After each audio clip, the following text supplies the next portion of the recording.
नमस्कार दोस्तों, study IQ में आप सभी का बहुत बहुत स्वागत है। कुछ ही दिन पहले की बात है, यहाँ पर भारतीय सेना ने 13 याक और कैटल जो कि चाइना से हमारी सीमा को पार करके अंदर आ चुके थे अरुणाचल प्रदेश वाली साइड पे, उनको वापस लौटा दिया है चाइना को ही। राइट। यहाँ पर काफ़ी इंटरेस्टिंग टॉपिक की आपके साथ हम डिस्कशन करने वाले हैं कि क्या ये पॉसिबल है कि ये जो याक्स और कैटल जो कि कहा तो ये जा रहा है कि गलती से सीमा को पार करके आ गए थे, क्या ये पॉसिबल है कि ये यहाँ पर जासूस हो सकते थे? इस विषय में हम एक काफ़ी इंटरेस्टिंग चीज़ की डिस्कशन करने वाले हैं। क्या ऐसा होता भी है कि क्या कंट्रीज़ यहाँ पे एनिमल्स को भी एज स्पाइज इस्तेमाल करती हैं या फिर नहीं करती हैं? इसके साथ कई सारे उदाहरण जुड़े हुए हैं जिसकी चर्चा हम आपके साथ यहाँ पे करेंगे। थोड़ी सी इसकी हिस्ट्री के बारे में भी आपको जानकारी इस वीडियो में दी जाएगी। चलिए स्टार्ट करते हैं मेरे साथ। मेरा नाम है अनिरुद्ध। इस लेक्चर की पीडीएफ को यदि आप लोग डाउनलोड करना चाहते हैं तो मेरे टेलीग्राम चैनल से कर सकते हैं। इसके अलावा सोशल मीडिया पे भी आप मेरे साथ जुड़ सकते हैं। स्टडी आईक्यू की ऐप, जिसको कि आप गूगल के प्ले स्टोर से डाउनलोड कर सकते हैं, इस ऐप के ऊपर हमने एक खास कोर्स को लॉन्च किया है जिसमें कि हम पिछले 10 साल के पेपर्स को सब्जेक्ट वाइज कवर कर रहे हैं। आप इस पर्टिकुलर कोर्स को जाके ऐप से बाय कर सकते हैं। इसमें आपको काफ़ी ज़्यादा मदद मिलेगी आने वाले प्रीलिम्स के लिए, जो कि अक्टूबर 4 को प्लान्ड है। राइट। चलिए स्टार्ट करते हैं यहाँ पर।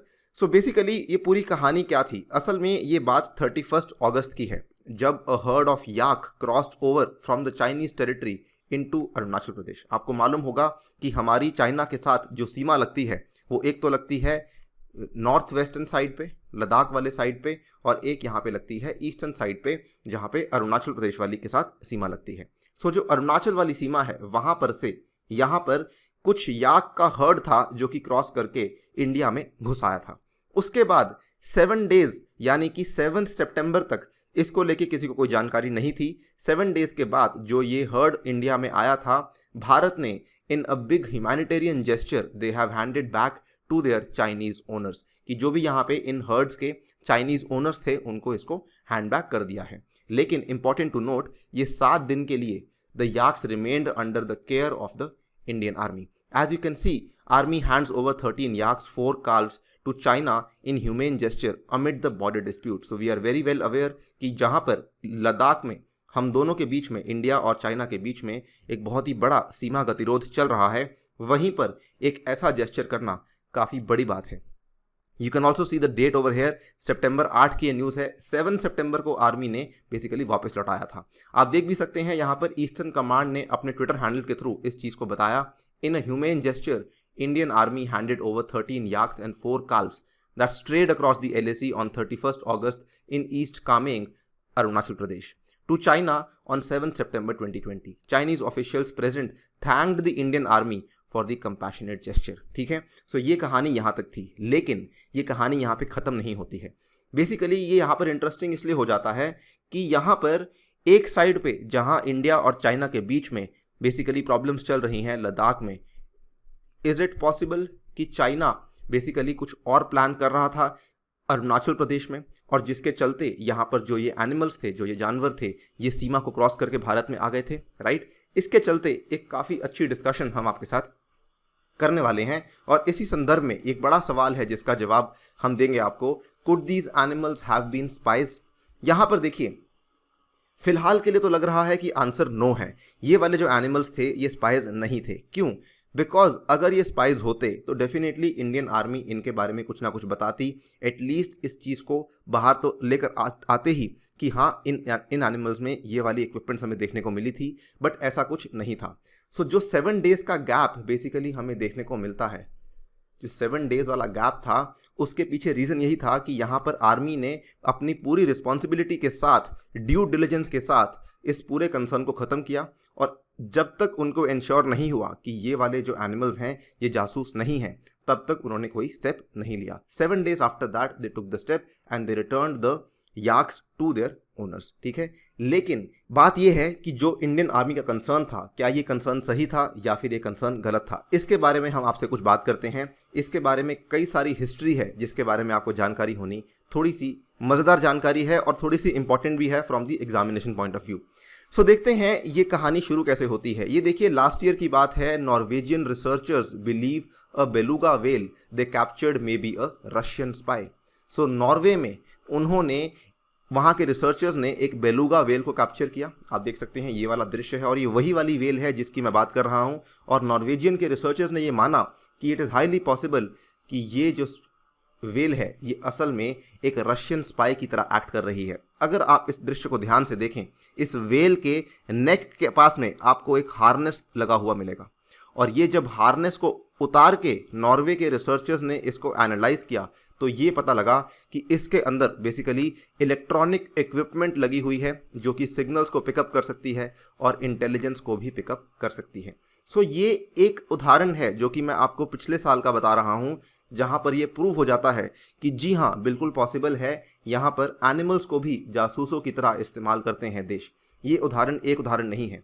यहाँ पर यूएस की नेवी तो प्रोमिनेंटली और काफ़ी ओपनली एनिमल्स को जासूसों की तरह इस्तेमाल करती है। इनफैक्ट ये वाला जो दृश्य है आप देख सकते हैं, ये यूएस नेवी की ट्रेनर हैं जो कि यहाँ पे अपनी डॉल्फिन को ट्रेन कर रही हैं।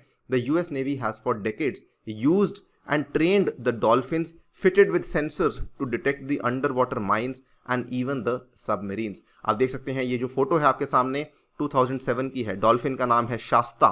The US navy marine mammal programme trains about 75 dolphins and 25 sea lions which the navy uses for mine detection and force protection। so केवल डॉल्फिन्स ही नहीं, इस अगले दृश्य में आप देख सकते हैं ये एक और ट्रेनर है जो कि यहाँ पर एक सी लायन को ट्रेन कर रहा है। अगेन ये दोनों एनिमल्स को यूएस नेवी ओपनली बोलती है कि हम इनको एज स्पाइज इस्तेमाल करते हैं। इनफैक्ट यहाँ पर जब कोल्ड वॉर की पीक चल रही थी उस टाइम पर एनिमल्स का इस्तेमाल एज स्पाइज बहुत ही ज़्यादा प्रोमिनेंट था। उस टाइम पर बेसिकली इनका इस्तेमाल क्यों हो रहा था? Because US wanted to keep an eye on the Russian submarines. So sea lions have been used for similar missions in the past. ये आप देख सकते हैं Dylan Godet training the US navy sea lion Strober, इसका नाम है Strober, during a demonstration held at the US navy marine mammal programme facility, right. So this is not something new.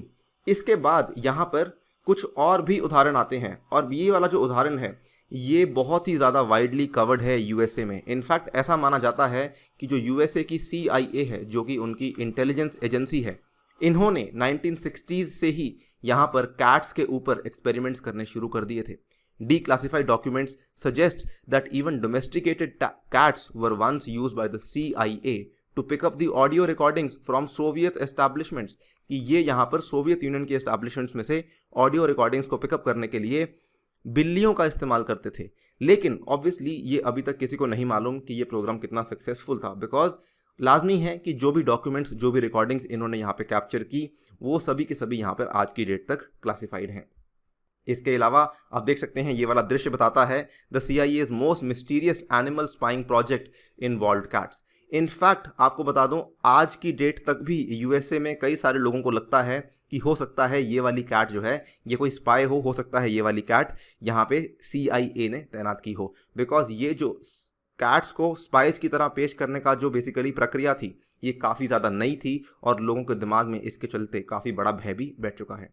इसके अलावा यूएसए ने यहाँ पर 2016 में कुछ रिपोर्ट सामने आई थी जिसमें उन्होंने बताया कि they were experimenting with converting sharks into creatures which could be commanded to attack under water assets and infrastructure. ये माना जा रहा था कि शायद ये शार्क्स के ब्रेन्स के अंदर चिप्स लगाने की बात कर रहे हैं जिसके थ्रू वो अंडर वाटर एसेट्स या इंफ्रास्ट्रक्चर को अटैक करने का कमांड इस पर्टिकुलर शार्क को दे सकें। But again very similar to the cat program, यहाँ पर यह भी किसी को नहीं मालूम कि ये जो शार्क्स वाला प्रोग्राम था क्या ये सक्सेसफुल हुआ था, क्या ये बंद कर दिया गया है, क्या इसको कंटिन्यू करा गया है। Obviously due to intelligence reasons, because इन सब बातों को गवर्नमेंट्स क्लासिफाइड रखती हैं।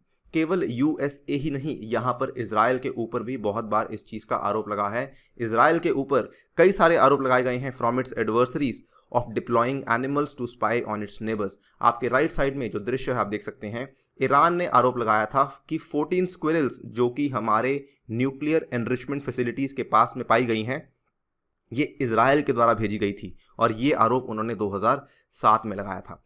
केवल ईरान ने ही नहीं, यहाँ पर इसके अलावा ईरान ने यूएसए के ऊपर भी आरोप लगाया था कि Iran has similarly suspected western forces of smuggling chameleons into the country to detect the uranium facilities। आप देख सकते हैं ये वाला जो इमेज आपके राइट साइड पे है, ये एक कमेलियन का इमेज है, right.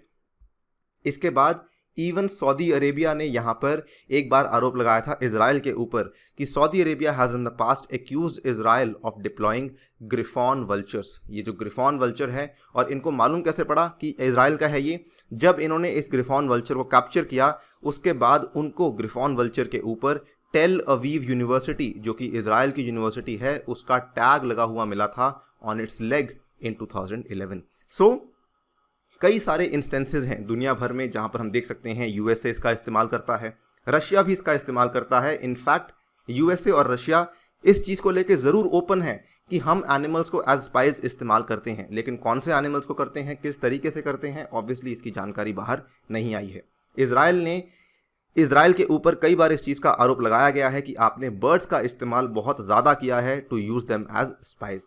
So it is a very very common phenomena जो कि दुनिया भर में होता आया है। इनफैक्ट 2012 में टर्की ने एक्यूज़ किया इजराइल को of using birds as spice.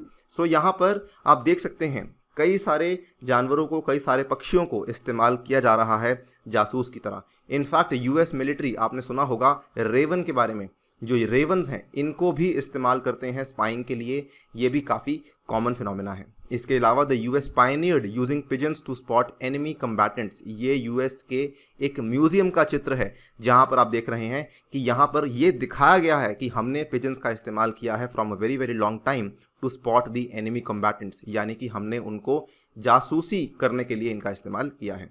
But at the end basically कुछ सवाल बच जाते हैं। सवाल ये आता है कि एक सवाल तो ये आता है कि क्या ये एनिमल स्पाइस जो हैं, क्या ये सक्सेसफुल होते भी हैं या नहीं होते हैं। इसके अलावा कई सारे सवाल और भी आते हैं, क्या एनिमल्स को इस तरीके से इस्तेमाल करना, क्या ये एनिमल राइट्स के फेवर में है या नहीं है। सवाल और भी आते हैं, क्या इस तरीके की एनिमल स्पाइंग के ऊपर किसी तरह की कोई रेगुलेशन है या नहीं है। देखिए सवाल तो कई सारे हैं, लेकिन इंपॉर्टेंट टू नोट इज़ कि यहाँ पर अभी जो इंसिडेंट भारत के बॉर्डर पर हुआ था उसमें हमें ऐसी कोई चीज़ नहीं मिली है। So we are basically right now in the clear, जिसके चलते भारतीय सेना ने उन याक्स को वापस लौटा दिया है। और इसी नोट पे आपसे विदा लेता हूँ। Thank you for listening, stay tuned and stay safe.